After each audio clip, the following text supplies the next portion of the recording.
Buenas tardes. Mi grupo está conformado por 4 integrantes, los cuales son Adela María Sayas Romaña, Marlois Agua Limpia, Nairubi Salas Pérez y quien les habla, Junior Andrés Dávila Cuesta. El tema que nos tocó fue el caso internacional de Ruanda. Yo les voy a hablar un poco de lo que es el contexto. Es un pequeño país ubicado en la región de los Grandes Lagos de África. Ruanda es un país de renta baja. Hace 26 años ocurrió el peor genocidio de la historia de África. Ruanda vivió 100 días de crímenes y asesinatos. El genocidio en Ruanda fue intento de exterminio de la población Tutsi por parte del gobierno Hutu de Ruanda, en donde el 7 de abril de 1994 vivió el peor episodio de su historia, un genocidio que dejó más de 800,000 y 1,000,000 de muertos.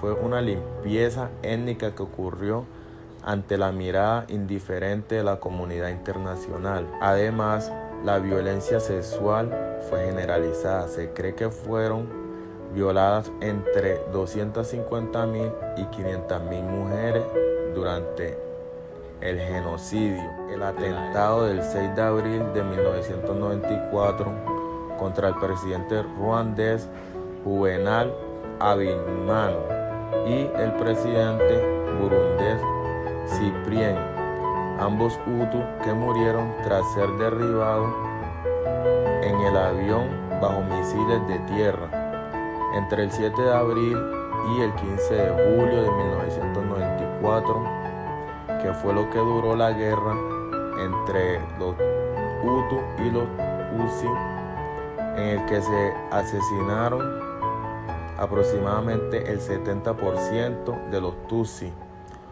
obligando a un desplazamiento masivo de personas hacia campamentos de refugio situados en la frontera con los países vecinos, en especial la República del Congo.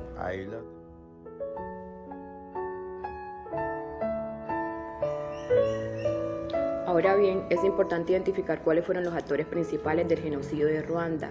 Se conoce que fueron 3 grupos. El primer grupo consiste en los actores intelectuales del genocidio, que están compuestos por aproximadamente 200 personas, y esto se les cataloga como la red de la base.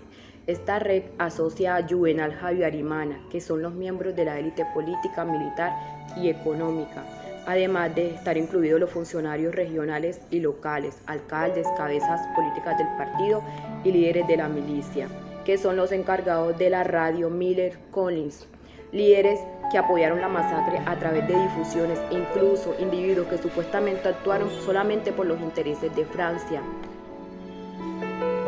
El segundo grupo fue juzgado en las Cortes de Kigali y consistió en ser funcionarios municipales y administrativos de nivel medio que siguieron instrucciones de la red de la base, que vendría siendo la primer red, y que mandaron a efectuar los actos.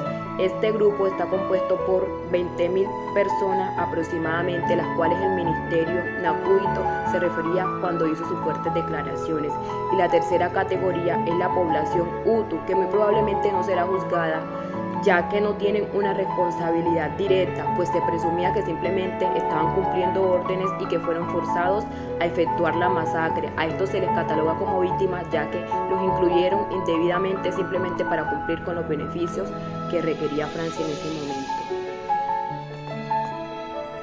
Cuando ocurrió el genocidio en Ruanda, el general Romeo Dallaire advirtió sobre la matanza que se preparaba, solamente que los Estados miembros se rehusaron a responder con tropas adicionales, y la Organización de las Naciones Unidas ignoraron el fax que en ese momento les llegó, es decir, el comunicado.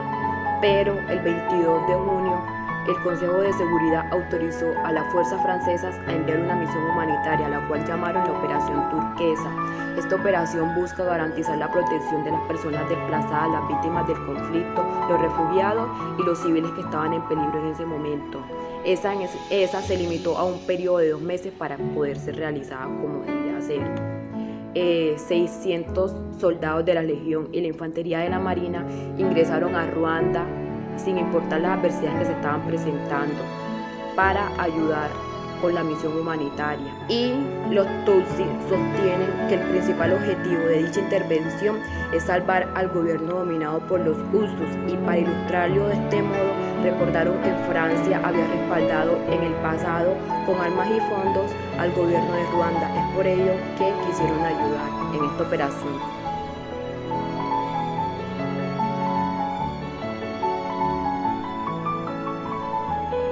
Dentro de los procesos e iniciativas que permitieron llegar a los acuerdos en la búsqueda de la paz de los hechos ocurridos en Ruanda en 1994, las Naciones Unidas crearon unos consejos nacionales de seguridad con el fin de contribuir a todos esos procesos de reconciliación, de perdón y de paz en las víctimas y en todos los actores que estuvieron involucrados en este genocidio.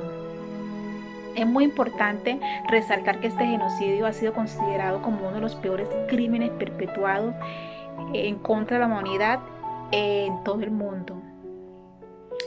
Uno de los consejos de seguridad nacional creados fue el Tribunal Internacional de Ruanda, que se creó con el fin de velar por todos esos derechos humanos que fueron violados a todas estas víctimas, tales como el derecho a la vida, el derecho a la protección y el derecho a la seguridad.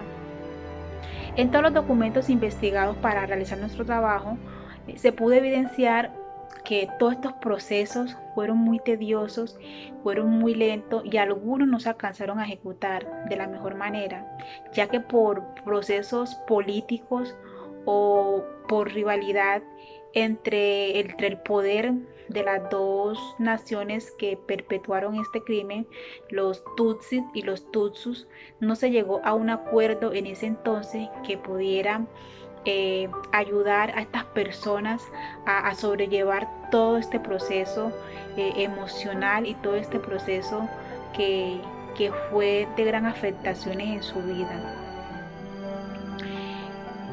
Al ver esto, el gobierno trató de implementar como otro sistema de justicia comunitaria que lo denominaron Gaga. Este consistía en hacer una combinación entre los derechos penales modernos en ese entonces y los procedimientos comunitarios tradicionales. Gracias a este sistema se logró judicializar a millones de personas, sean víctimas o victimarios, en el proceso de reivindicarlo a una sociedad. Aparte de eso, se crearon también unas aldeas de reconciliación, donde las mismas víctimas y los victimarios se unieron para comenzar a entre ellos mismos a reparar esos daños y a tener esa confianza y tratar de cerrar esas heridas materiales y físicas que ocasionó este flagelo. Llevando a colisión los temas de reconciliación, de memoria y paz, considero que para que haya una buena paz o una buena reconciliación es importante perdonar.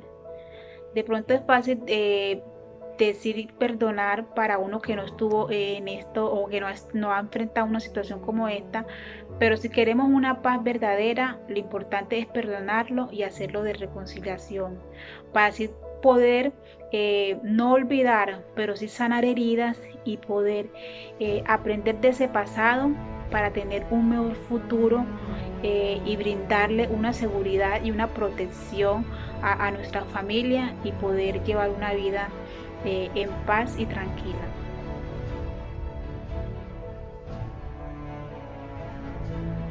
Después de analizar el caso con base a los principios de la justicia transicional, es importante reconocer que la justicia transicional fue constituida para generar espacios de transformación hacia la paz.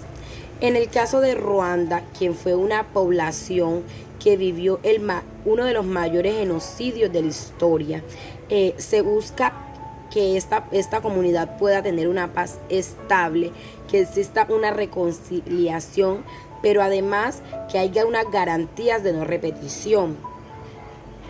A partir de estos principios, se busca también que que exista una paz verdadera. Pero para que haya una paz verdadera, no se puede dejar de lado dos procesos, la verdad y la justicia, puesto que estos dos procesos permiten que tanto las víctimas y victimarios dejen de caminar en un pasado triste y doloroso y empezar a proyectarse o a caminar en un futuro en donde las víctimas sean reparadas y los victimarios puedan pagar por sus culpas, pero que también puedan ser perdonados y puedan ser aceptados dentro de la sociedad. Es importante saber pues que las pérdidas humanas son irreparables, ¿cierto? Pero en este caso se trata pues de compensar el daño sufrido y restaurar la dignidad de las víctimas.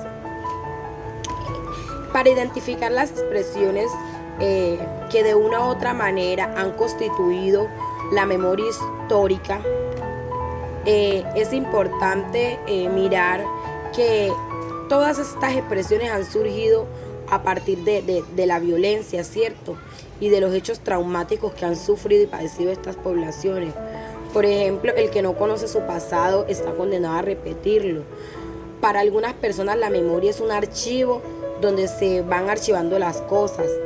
Para otros, la memoria son voces que van formando e iniciando la comunidad y después existe una armonía entre esas voces, ¿cierto? Otra frase muy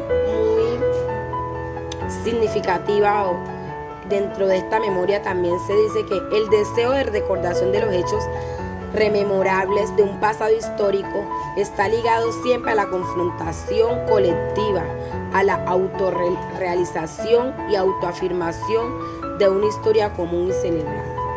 Es importante reconocer que crear una memoria histórica se tiene que tener en cuenta una memoria individual y una memoria colectiva, ¿cierto? Cada persona, desde cómo vivió la violencia, poder hablar de sus sentimientos, de lo que sintió en ese momento, de las emociones, de las afectaciones psicológicas, y una memoria colectiva de cómo todos, esa población, cada uno contar el suceso y tratar como de recolectar toda esa información y se logra hacer pues un relato. A partir de esos relatos lo que se busca es recordar esos hechos, pero no repetirlos, ¿cierto? Como marcar un precedente en donde se pueda decir que estos hechos pasaron, pero se necesita que estas situaciones sean cambiadas, que ya no existan y que a partir de esos procesos se puedan crear nuevos procesos de transformación de la sociedad y que estas víctimas puedan salir adelante, puedan empezar una nueva vida. Pero para empezar una nueva vida es importante perdonar, el perdón, el dejar de un lado los resentimientos y que tanto las víctimas como los victimarios puedan empezar una nueva vida en sociedad y poder construir un futuro mejor.